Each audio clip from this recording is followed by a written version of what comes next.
বন্ধু মামুন, বাড়িতে আসিস? একটু বাইরে আয়।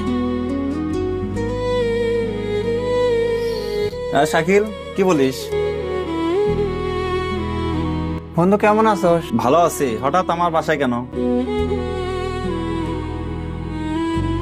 কাল আমার একটা চাকরির ইন্টারভিউ আছে, ভালো জামা কাপড় আর জুতা নাই তো, তাই তোর কাছে একটু আসলাম। তুই যদি দিতি একদিনের জন্য খুব উপকার হতো বন্ধু। কি বললে? আমার জামা কাপড় তুমি পরবে? বন্ধু, শুধু ইন্টারভিউটা দেওয়ার জন্যই, পরশুদিনই ফিরিয়ে দেবো।